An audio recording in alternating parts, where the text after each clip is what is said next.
আপনাদের সকলকে স্বাগত জানাই। আমি প্যারেন্টিং কনসালটেন্ট এবং সাইকোলজিক্যাল কাউন্সিলর শৈলী মণ্ডল দাস। চলুন আজকে ভিডিওর টপিকটি ডিটেলে একটু দেখে নিই। ভিডিওর টপিক হলো সেপারেশন অ্যাংজাইটি, অর্থাৎ বাবা মার ডিভোর্স চলছে এবং সেখানে যদি দেখা যায় যে বাচ্চার কাস্টাডি মায়ের কাছে না থেকে বাবার কাছে চলে গেল এবং সেখানে মাকে হারানোর বাচ্চার যে একটা তীব্র কষ্ট আর কি, সেটা কিন্তু বাচ্চার মনে বিরাটভাবে এফেক্ট করে। চলুন সেপারেশন অ্যাংজাইটির ব্যাপারে একটু ডিটেলে কথা বলি।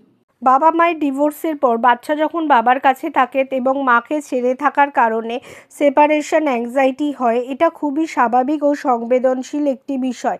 এখানে জোর করে ভুলিয়ে দেওয়া নয়, বরং নিরাপত্তা, ধারাবাহিকতা এবং আবেগের স্বীকৃতি দিয়ে ধীরে ধীরে বাচ্চাকে সুস্থ করা সবচেয়ে জরুরি। কিন্তু ধাপে ধাপে বাস্তবসম্মত গাইড হিসাবে কিভাবে বাবা মার ডিভোর্সের পর বাচ্চা সেপারেশন অ্যাংজাইটিকে কন্ট্রোল করবে সে বিষয়ে আজকে আলোচনা করব। বাচ্চার অনুভূতিকে স্বীকৃতি দিন।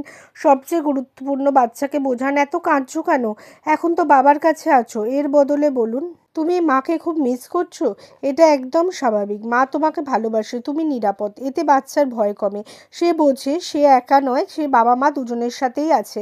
মায়ের সঙ্গে নিয়মিত যোগাযোগ রাখুন। যদি আইনগত ও বাস্তবভাবে সম্ভব হয় প্রতিদিন বা নির্দিষ্ট দিনে ভিডিও কল ও ফোনে কল করুন। একই সময়ের রুটিন তৈরি করুন কলের। খুব লম্বা কল নয়, তবে নিয়মিত। কলের শেষে যেন নাটকীয় বিদায় না হয়। মা বলতে পারে, আমি আবার কাল কথা বলবো, তুমিও নিরাপদে আছো।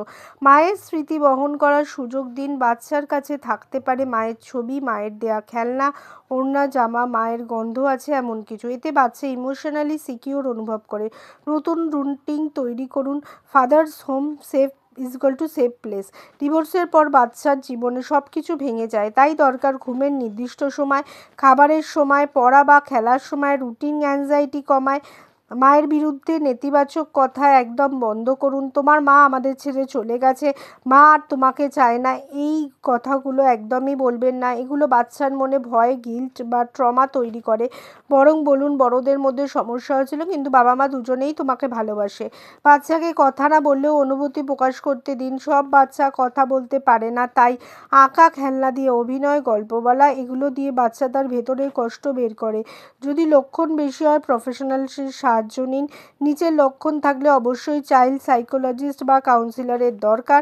রাতে ঘুমাতে না পারা, বরাবর পেটে ব্যথা, বমি, বাবাকে ছাড়তে না চাওয়া, চুপচাপ হয়ে যাওয়া বা অগ্রাসী আচরণ, স্কুলে যেতে না চাওয়া। Early therapy, life long trauma কমানো সময় দিন। এটাই সবচেয়ে বড় ওষুধ। সেপারেশন অ্যাংজাইটি একদিনে যায় না।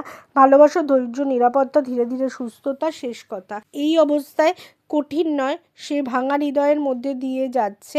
বিভিন্ন প্যারেন্টিং কাউন্সেলিং করা হয়, চাইল্ড কাউন্সেলিং করা হয়। এছাড়া স্পেশাল চাইল্ডদের বিভিন্ন ধরনের স্পিচ থেরাপি, অকুপেশনাল থেরাপি এবং এবিএ থেরাপি, এই ধরনের সেশনও করানো হয়। তাছাড়া যে কোনো কাউন্সেলিংয়ের জন্য, বড়দের বাচ্চাদের জন্য আপনারা কিন্তু আমাদের সাথে যোগাযোগ করতে পারেন স্ক্রিনে দেওয়া নাম্বারে।